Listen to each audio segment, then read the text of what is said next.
All right. Well, joining us for the episode 3 of the Western Metal podcast is the owner and creator of the East Village Chimes, James Clark. James, thank you so much for joining us and welcome. You're the first guest on this maiden voyage. Eh, Some happy guests on this podcast. So, how are you doing, James?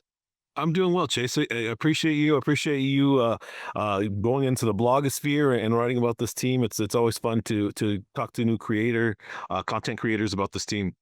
It is such a different style too, because I have to stay in the zone when it's KUSI and Fox of the journey style and fitting into that mold. And when you go on the blog style, it is a bit more fun because I can let it come out, but also I can't go completely off the rails because then I have to, report the next day. So I there's a lane I got to stay in, but for the most part, I am having a lot of fun with it. It is a good time to kind of just watch a game and then go, all right, I'm gonna put in 1,000 words right now, and then let's see what happens. So yeah, no, it's been a there's a big difference between writing about this team and just being able to express your opinion freely and going in there and actually owning up to them and seeing these guys face to face and having to have accountability for it, right?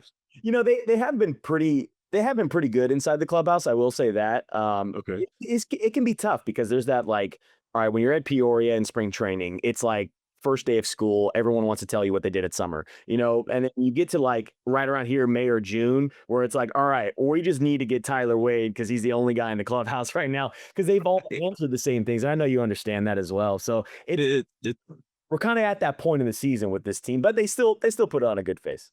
for sure. How was the clubhouse today after a tough loss against the Dodgers? Well, thankfully I wasn't there. Okay, I okay. was a fan, so thankfully I wasn't there to cover that. The clubhouse vibe, I've always come to find out, is always so like I never root because I am the journalist, even though I am a diehard Padres fan from being a kid. Mhm. Root because I'm like, all right, well, I'm just trying to capture the story of the game or the series or what have you.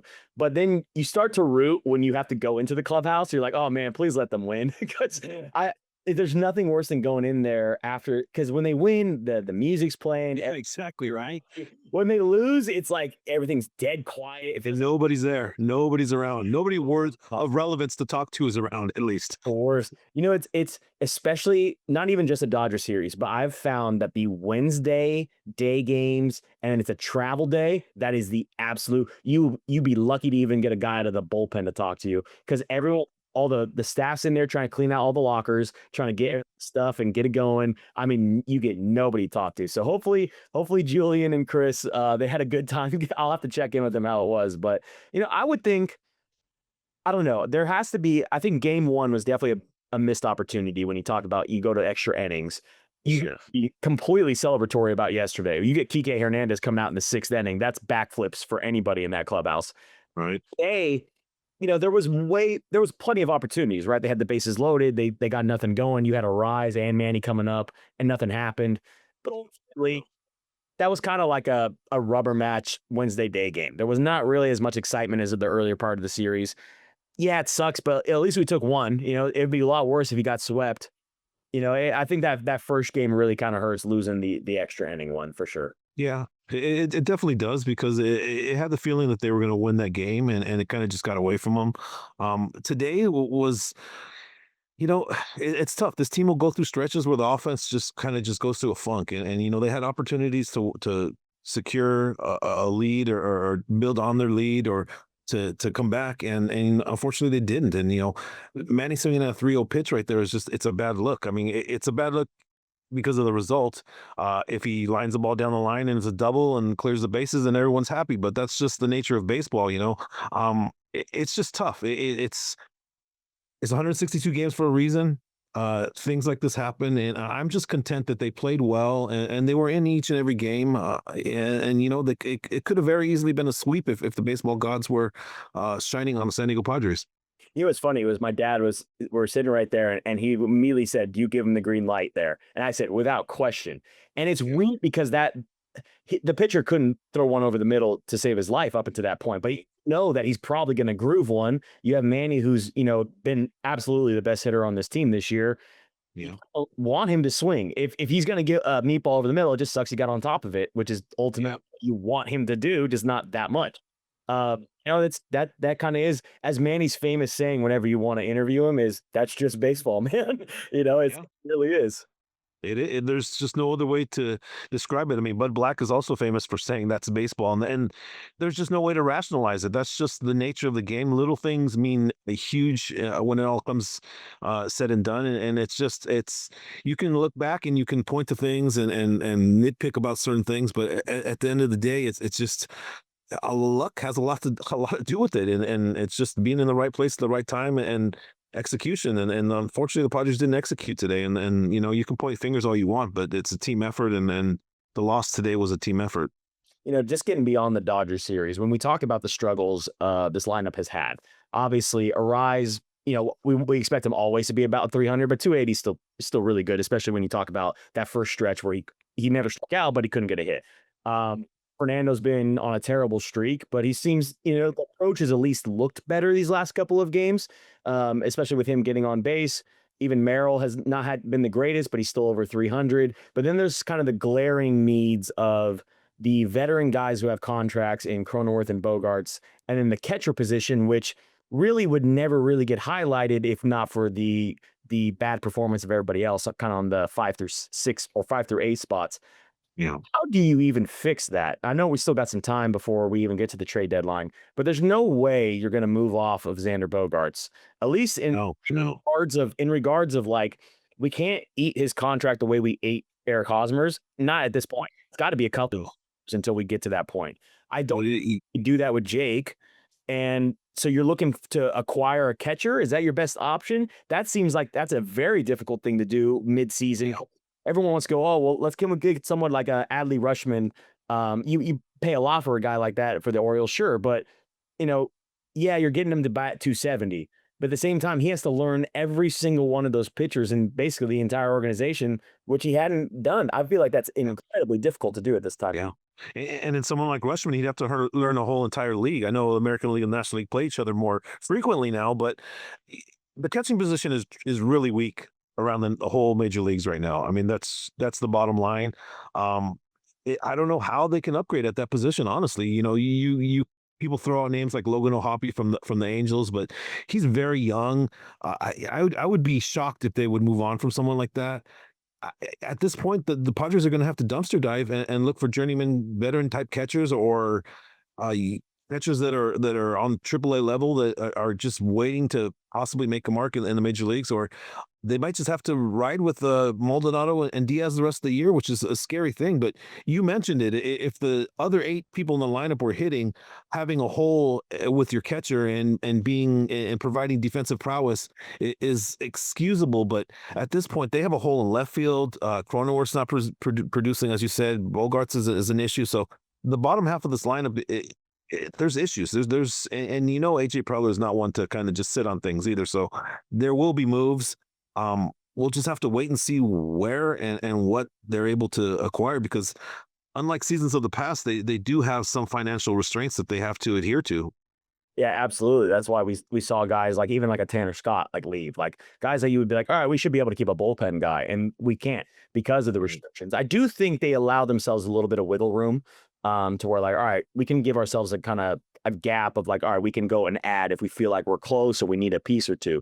The problem is it is almost like a log jam everywhere because you're not going to move Bogarts, you're not going to move Cronenworth. I wouldn't presume that you move Cronenworth. He'd probably be the easier to move than Bogarts. I'll give it that.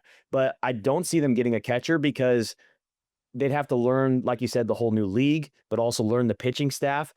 The only one I can't even really think of catchers that we've gotten outside of like Austin Nola in that 2020 season at the deadline. I really can't think far back and think of many that we've gotten over the years. They really do go with who started there and they ride it out. Yeah.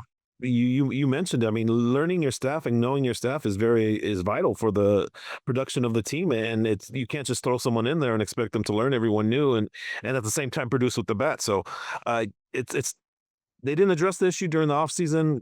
Kyle Higashioka signed with the Rangers.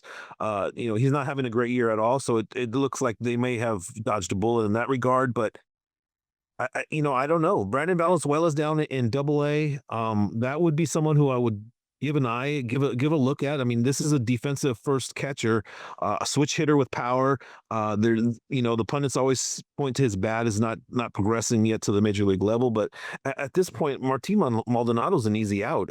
Elias Diaz is supposedly the offensive force in this tandem, and he just doesn't provide much. So something has to give. Yeah, maybe Valenzuela is the answer. I don't know. At this point, they're going to have to try to do something. Yeah, I don't even think they were banking necessarily on like Campusano will have a year. I don't think they were going into this year going like, oh, Campusano's the guy. I very much felt like it was Maldonado and Diaz, and they've rolled it out. And to be honest, defensively, they're not that bad. Obviously Maldonado is far superior to Diaz defensively, but Yeah. far more of a risk. I don't think I've ever thought that like a catcher would be worse of a hitter than Austin Hedges. I thought that was the pinnacle. It has gone further than that, unfortunately. Maldonado. It was nice to see him get his homer, but it kind of feels like unless he's going to run into one, that's kind of all he's going to do. Exactly. You know, And but it's outside tough. It's tough to watch as a fan. it's got to be left field then. So if it's left field and like a potential DH, but ideally you'd want to have Sheets as your DH because Yes. he plays left field okay, but you see him kind of roam around up there. It's like that is not a left fielder. That is a first. Yeah, I mean, Sheets has made the majority of his starts in left field in the major leagues, but I would not want to see him out there on an everyday level. I mean, you can't spot start him, and it does help, like today, and getting Iglesias in the lineup. But it's a scary thing to have him out there in left field. He just doesn't. He's a big man. You worry about injuries. You worry about endurance on his body and stuff. So a left field is definitely something that they can address. And I honestly, left field is a pretty easy upgrade. It's just a matter of who. Who do you want to upgrade? I mean, we already went through Yuli Gurriel and Connor Joe on this roster. AJ Preller has kind of mixed reviews when it comes to evaluation of major leaguers, and that's been a case for a long time. Um, I don't know. There will be names available. You look at the Pirates. You have Tommy Pham, maybe Andrew McCutcheon. There's players that can be acquired by this team and not have to pay the exorbitant prospect price tag that they would have to with you know Ward from the Angels or someone like that. So we'll have to wait and see. And again, you go down to the restraints with the financials that this team has to endure, and they can't get crazy. I mean, they cannot add. People look at Luis Robert and say that that's a likely player for the Padres to attain, but he's due a lot of money. He has contract years and options for the next couple of years. And then you look at the production of him, and it's just not what his salary is making, and that's a move backwards in my estimation. Uh, they need to bring in players that are productive, not necessarily stars, because this roster is full of stars already. They just need role players, maybe a tandem to put in left and right, someone who can hit against left-handers, someone who can hit against right-handers. I don't know. There are options though, and I would expect for them to address them very soon. I wouldn't necessarily mind a Luis Robert. I do agree with you though that outside of like I can't pinpoint the exact year, but he had 1 year where he was in phenomenal and all-star. And I wonder if that comes down to, rising tide kind of lifting all boats because they were a decent team.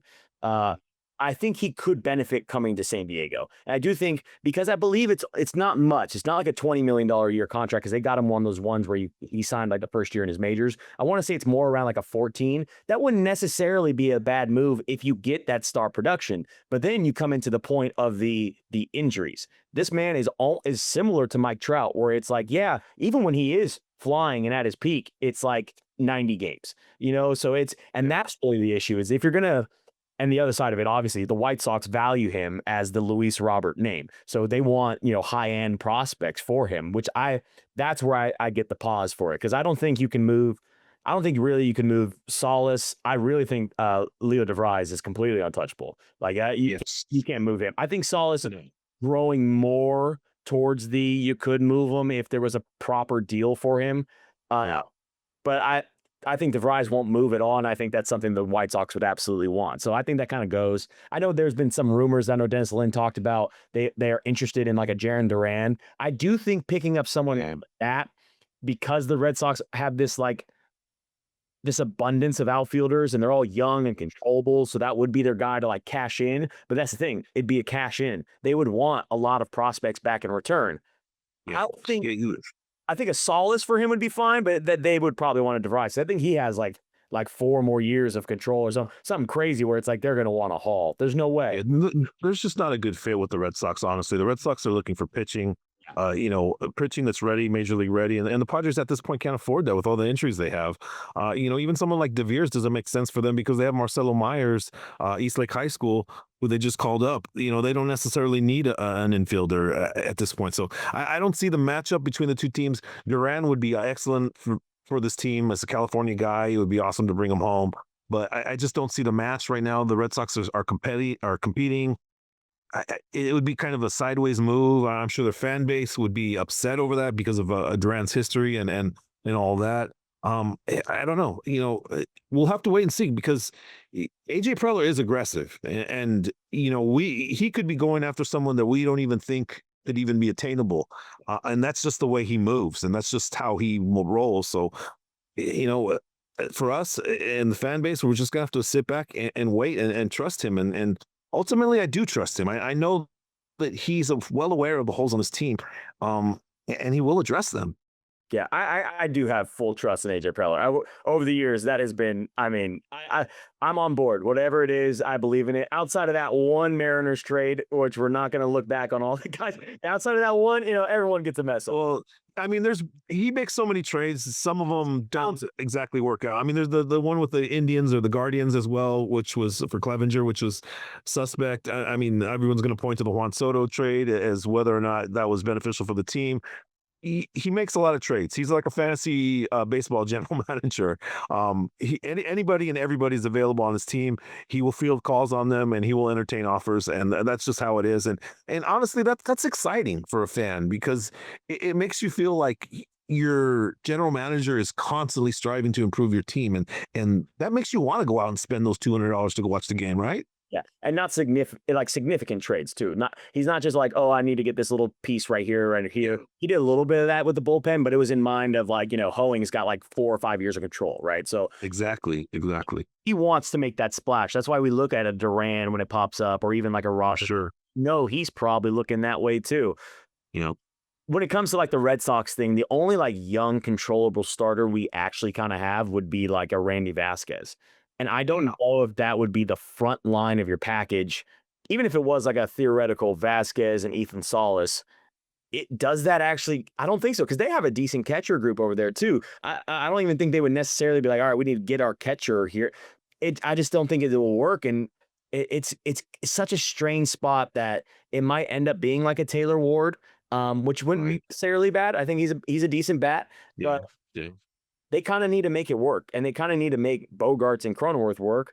And we really haven't seen that. We've seen sparks of it at times from this season, but they're very minimal, very, very minimal. Yeah, I mean, the Bogarts contract is gonna be an issue for a long time. There's no way to sugarcoat that. Um, I still think it was. I still think it was justifiable because we were coming. We would just made the NLCS, and our main mission was just get the best bat. We went after Aaron Judge, and Aaron Judge was like, "Listen, I know you're giving us more than the Yankees are offering me. I just want to be a Yankee. That's fine." Yeah. Trey Turner, next guy up. Trey Turner's like, "Listen, I just want to go back to the East Coast. I think the Phillies are great. That's fine. Good. Bogarts, next guy." So I get it from that perspective. Do I think it needed to be like 10-year deal? No. Maybe we could have added like 10 million more per year and just been like, here's like a 5-year deal. That would have probably been better. And to be fair, he was still somewhat. I don't think he's ever been at his level when he was at Boston, but like there was like those first 2 years, and they were injury plagued, unfortunately. But those first 2 years, he did show the signs, and now it's starting to get to that like, oh, it's starting to go down the hill. is it free agency is rough. I mean, you ideally are paying for someone for what they've already done and with the numbers that they've already produced. When Hosmer signed, I warned the Padres. I made the guarantee that the Padres would not sign him because I had that much faith in AJ Preller. Unfortunately, I don't know what to tell you. You cannot pay top dollar for players that are just good. I mean, there's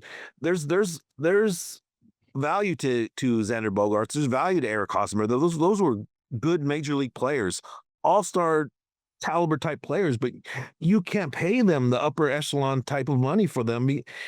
It never works out. It never ever works out. I don't understand how they gave him that many years and that much money, but it is what it is. Honestly, I'd rather have them overpay for players than for us to be in 1992 or 93 when we're selling off players that have any value, or we're trading away Adrian Gonzalez and Jake Peavy as they're asking for contract extensions. So we're in a better place right now, but it's just unfortunate that this in this day and age of the game, there's just bad contracts almost everywhere, and the Padres have a few.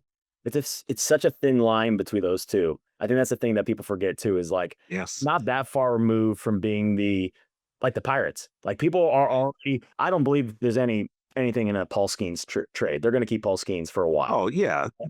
At this point, why would they? I mean, But then there's the anticipation of, like, well, they're the feeder team. And there's so many of those feeder teams where it's like they're going to have him until he's got like 2 years left on his deal or 1 year left on his deal, and then they're going to trade him away. And we were that for so long, but now it's become, and almost in that same regard, like, I think there was more justification with the Xander Bogaerts one than the Hosmer one, but also it's just desperation.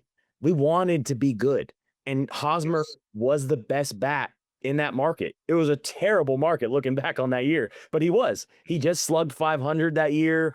He played great with the Royals. That was the only year he ever slugged 500. right. But it was like we just need somebody because all we I have. just I'm always weary of players on contract years that have Yeah, outstanding years. That to me is a huge red flag. Like, are you money motivated? Are you only motivated to play at your highest level because you're about to be paid?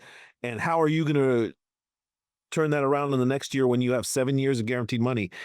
That's what makes it the difference between a good major league player and a Hall of Fame major league player. How much commitment, how much they really want to get to that next level and be the best player ever. Be in that is the type of thing that general managers are going to have to look in a player's eyes and kind of just feel yeah. whether or not they're going to put their best foot forward for the rest of their country. And I'm not saying Xander Bogaerts isn't trying to produce or isn't capable of producing. It's just that the Padres overpaid for him. There's just no other way to say that. They paid almost twice as much as what his offer was from the Red Sox. I mean, that's crazy. And it is what it is. It is what it is. We have to embrace him in the city. We have to continually support him and hopes that he's able to be productive at the position. And it's a very vital position as well. Shortstop is something that, we went through the Freddie Galvez's of the world not too long ago. So we understand the value of a shortstop and having them. So, again, I'm old. I like to point out the fact that I remember this team in the 80s and 90s, and Padre fans, we are in good shape right now. Just take a deep breath and just continue to root for this team and support them, and that's all you can do. How dare you throw shame on Freddie Galvis's name? He was so much fun to watch. At least there's shame on Eric So excited. Ivar or Alexi Ramirez first. Save Freddie for last. Right, right. Yeah, you know what? There's something I've always thought about when it comes to baseball is it's such a weird system because you kind of want to exploit these players from a franchise perspective. You want to exploit them because they're going to be desperate. They need that contract and they need the next year. And then once they get them, I don't think it's necessarily that they're just like take their foot off the gas. I don't believe that to be true. But they are getting older, so that's always going to impact it. They're getting slow. They can't get to the ball as fast enough as they could. Xander really had great range, but he always made the easy play every single time. And he does, but like the range is now taking another step back. With his range, an interesting note is that within the new Major League Baseball rules, you're not allowed to field on the grass. The shortstop's not allowed to field on the grass. And Xander was one that constantly was on the grass to give himself better angles and more time to throw the ball. And he's not able to do that now. So that's kind of handicapped him and kind of made his defensive prowess a little less than typical. I mean, he's never been an Gold Glove caliber shortstop, but he's been definitely serviceable. So, and defensively, that's not the issue with him. It's the bat. That's the problem, and that's what needs to be addressed. We need an 800 OPS guy out of him with making that kind of money, at least for the next couple of years. I mean, I don't expect him to do that at the age 37, 38, 39, 40, but at this point in his career, the Padres need that from him. They need consistency. They need a line drive stroke. They need someone who just produces. It's just plain and simple. Yeah, and I think I think it's finding that healthy mix. I almost hark back to that year where we got Soto, and it was the 2022, 2023, 2023. We had too many guys that were paid. And I still say that I don't think anybody was taking their foot off the gas, but everyone was a veteran. Everyone was old. There was no guy who like was afraid of El Paso on that team. Not a single one. And Right. that doesn't mean that we don't pay Jackson Merrill. If you find a guy who has that mentality that he's gonna, all he cares about is winning and die hardness, you pay him. That's why we paid Tatis and we paid Merrill, because they had the longevity with it. But Yeah. it's like I said, it's not about the you paid them so they're gonna just quit. It's about the fear of kind of losing your spot. Somebody like a Gavin Sheets has that. Somebody even like a Brandon Lockridge has that. Like you can see it every time that guy is called a pinch run. He's stealing that base like it's the last base he's ever going to steal. And that's what we kind of need, and that's what we're kind of missing at this point is maybe a couple more young guys who are controllable, who more or less can add that mixture of the veterans who are paid mixed in with the guys who are trying to get paid. And when you have too many guys who are already paid and they don't have that fear, you get like a game in May and June against a team full of guys who aren't paid, like the Rockies, the Pirates, the Reds. You play that team. Who do you think wants it more on that noon Wednesday game and it's hot as hell? I'm going to go with the guys who don't have their money. Like that's what I've seen over the years. It's like we always get bitten on these road trips. And it's like, why are we losing to a team like this? It's like, well, those guys are desperate. And not to say that we're just taking our foot off the gas. We're not. But like, if the hungry dog's going to run faster every single time. Yeah, human nature is big in the game, and that's something that can't be predicted. Motivation, things like that, they're tough to evaluate. Scouts have been trying to do that for years, and you can't. I mean, how many first round picks are complete busts just because they just don't have it in them to compete on an everyday level? I mean, the baseball season is an absolute grind. I mean, it's amazing how much of a grind it is. People just don't realize that. They think that you could just step right up to the plate and get a base hit every time. And the game is difficult enough as it is. Then you factor in the human element, the travel, the just the fatigue on these players, and it's pretty remarkable that baseball players are able to play every single day, because there's really no other sport where they do play every day like that. Okay. So I have the poor version of Zoom, so we had to cut it off right there. But we will start it back up with this new version because they let us go with the free minute. It was weird. I had a 10-minute window to wait, though. That was odd. I've never seen that before. Right? We're working out the bugs of the show, folks. It's about as good as a first episode as you could go. There's bound to be something like that happens, right? Yeah, the show must go on. It always goes on. Well, Now you got spots so you can enter in commercial breaks and stuff for your advertisers. never mind. Zoom, you guys are perfect. And if you would love to Yeah, sponsor this segment, please feel yeah, free. Uh, exactly. no, let's pick it up, I guess, back with some Padres talk. Um, where do you see kind of the rest of the season going for the Padres? Do you have any worries at all? I know we've kind of talked everybody off the ledge because, from our experience, but experience aside of just trying to enjoy the 162, do you have any fears? Do you think this could get worse? Because we've seen not necessarily a long, skid of not playing well. They've been decent still, even through their bad times. Do you think there's potential that it could kind of fall off? I don't necessarily see that. I kind of see it kind of getting better once the guys like Darvish and King get back. Yeah, I mean, it's baseball. There's always a chance the wheels could fall off, and we could end up trading Luis Ariz, Michael King, and Dylan Cease in 2 months. There's always that chance. Do I think that's going to happen? No. Like you said, this team's performed really well with numerous injuries, both through the pitching staff and with their offensive players. So I would only expect for the team to get better. AJ Preller will fix that inadequacies of this team. There will be left fielder that we can count on every day out there. There should be an upgrade at catching position. You would think that they would address the starting pitching issue as well. I don't know. We'll have to wait and see. Matt Waldron's getting close to returning. Luis Patino pitched well today in San Antonio. We had one of our riders out there, or it was actually in Amarillo. We had one of our riders out there watching that. There's names out there. There's players who can produce for this team in the next month or two, and we all know that it takes a numerous amount of bodies in order to have a successful major league season.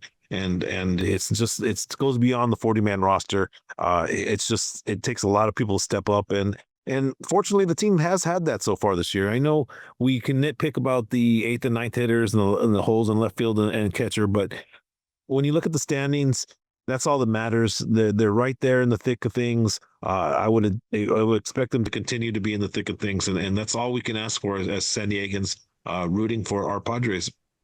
I'm inclined to agree with you. I do think there will be a positive swing, especially because I think this team is more or less gelled together for the last couple of years now. Where those first couple of years of the 2020s, they were still more or less kind of still trying to figure each other out, right? They only just got together in 2019 when we talk about a Machado and Tatis era. I think the core has been there for so long. I do think that adding a piece or two won't shake things up big, and I do think that it will only be seen as trying to help and improve. I would the likes of Michael King, which it is a weird situation that they're kind of not being straightforward about the injury history. Weird or totally typical for the San Diego Padres. I mean, let's be honest. That is This is the case. That it's weird that a baseball team does that because it's not necessarily a football situation or even like a lottery situation where it's like I can understand the Belichick side of like I don't want to give away because we only have one game this. yeah, because you don't know who's going to be on the line or who's starting or this or that. This is baseball, though. Yeah, if Kings. I mean, we were told he slept on his arm wrong yeah, today. In the presser, Schilt indicated that they're still trying to figure out what's wrong with him. What? yeah, I mean, did he sleep on his shoulder wrong, or I've within my writer group, I've been warning of an injury to Michael King for a long time. He throws across his body. He's going to have shoulder issues. It's going to happen. He's never really thrown as many innings as he has the past couple seasons. Again, he throws across his body. He's going to have health issues. It's going to happen. His mechanics are not clean. But for the Padres to sit there and tell us that he slept on his shoulder wrong, and weeks later we're getting no positive, no progression. He's not throwing. They're still trying to figure out what's wrong. I mean, yeah. I don't know. I understand protecting the player, and maybe they didn't necessarily know what's wrong with him, but this isn't the first time. This is not the first time that we've seen this with this team. It's head scratching. It really is, because King is a vital member of this team moving forward, and it doesn't sound like he's coming back anytime soon. Honestly, Yeah, it started off as like he'll be back relatively soon. We'll check him out, and they've done this before where it's from the journalist side of me, I'm like, all right, I want to relay the info to the people, so I'd like an accurate, right? I understand you want the competitive advantage. I totally get that. But if he's out to the All-Star break, what difference does that make?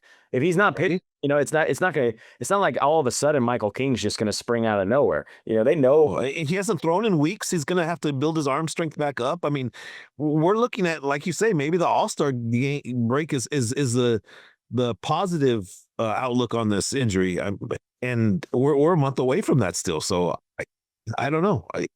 It just it's just head scratching because, like you say, there's no competitive advantage. This isn't football. They're not playing week to week. You're not putting in a lineup, and the other team has to adhere to that. He's injured. He's out.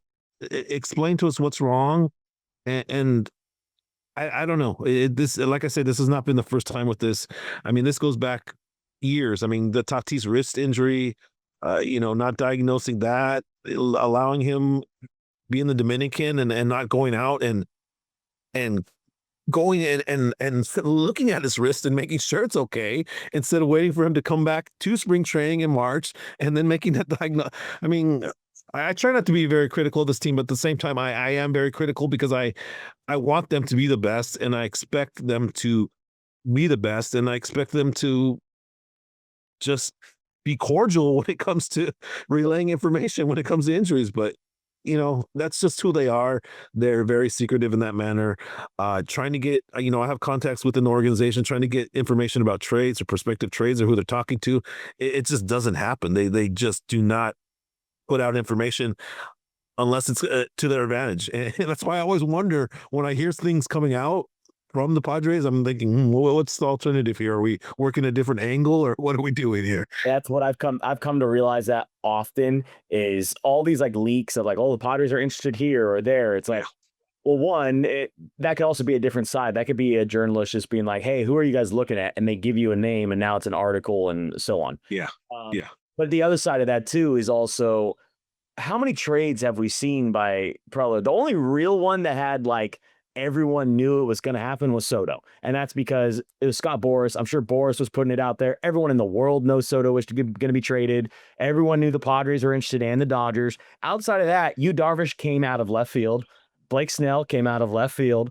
Even someone like a Pham out of left field, like that's every Yeah. single trade he's ever made has been Well, I like, mean, his trifecta of Myers, Upton, and Kemp was within a day of each other in March or December of 2014, and that was just mind blowing to me. And honestly, that flurry of trades is what energized this whole fan base. oh yeah, I go back to that. I always point to that. People always want to say, it was a successful blah blah blah. That when that happened, it made me become a writer. It made me start to write. It made me build this website. It made me it made me a fan of the Padres again because honestly, after they got rid of Adrian Gonzalez and Jake Peavy, well, I checked out. I was totally disrespected and was not going to spend any money for this franchise. I mean, I'm a former season ticket holder at one time. There's no way. Why am I going to spend money for a team that's just going to usher out a native San Diegan like Adrian Gonzalez? You know, that still scratches my head.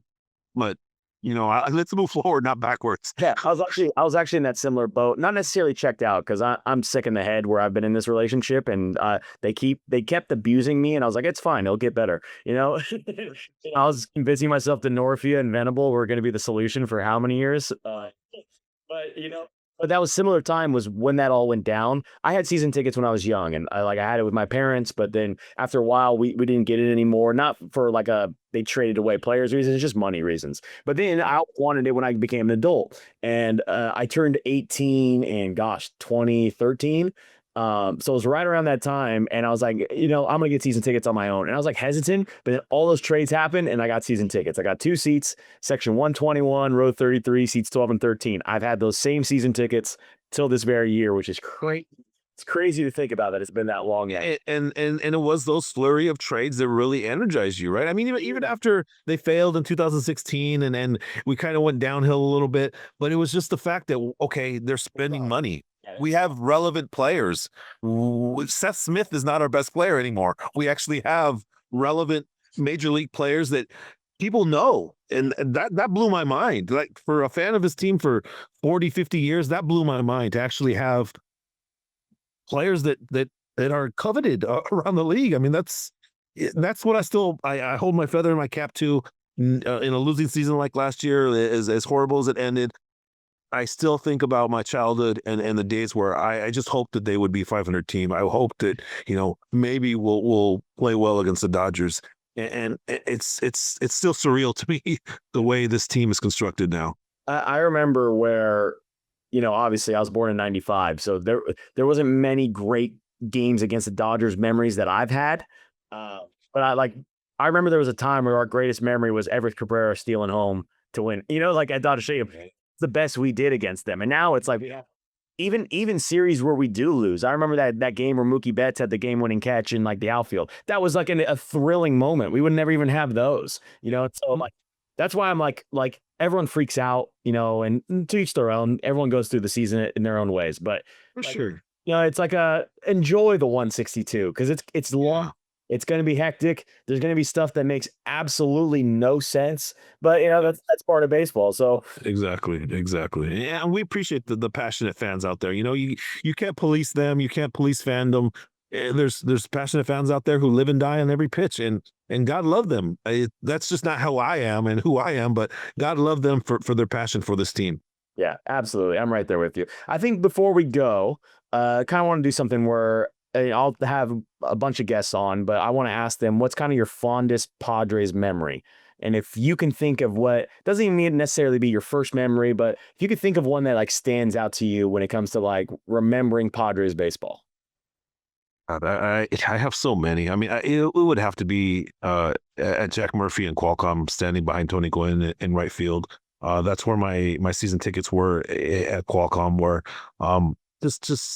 just being out there and cheering that man and and knowing how special he was to so many people, and just kind of not realizing how great he was at the time, kind of just kind of just he was just there every day and performing and getting a hit and going 1 for 3 every single day.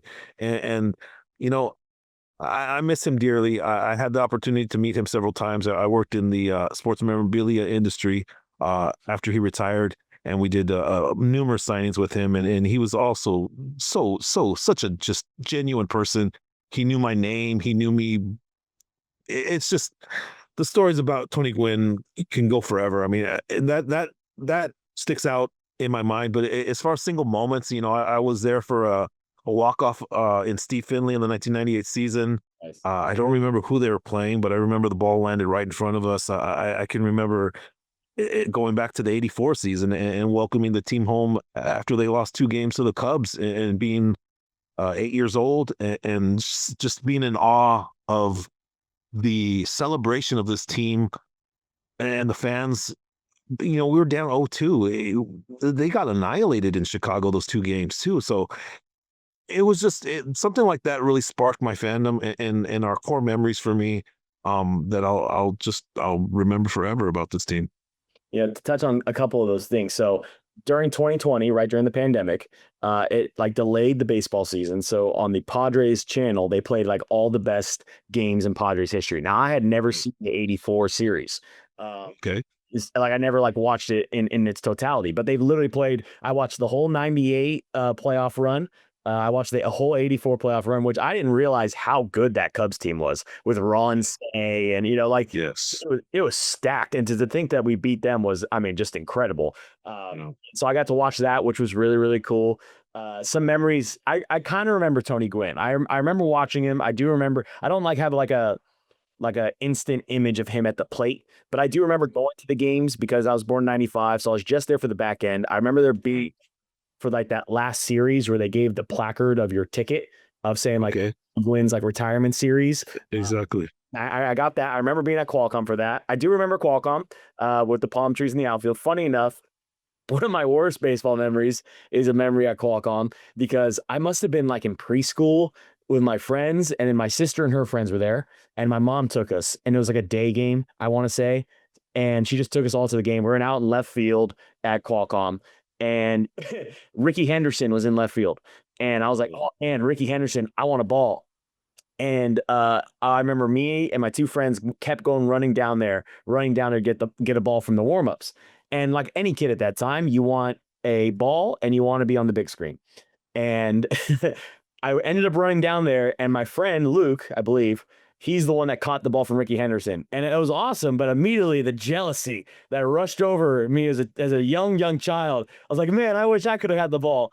And as soon as I got back up to the seats, my sister and all her friends and my mom were like, "We were just on the big screen." So I was just Mate, stated. I was like, "Dude, take me home. I'm out of here."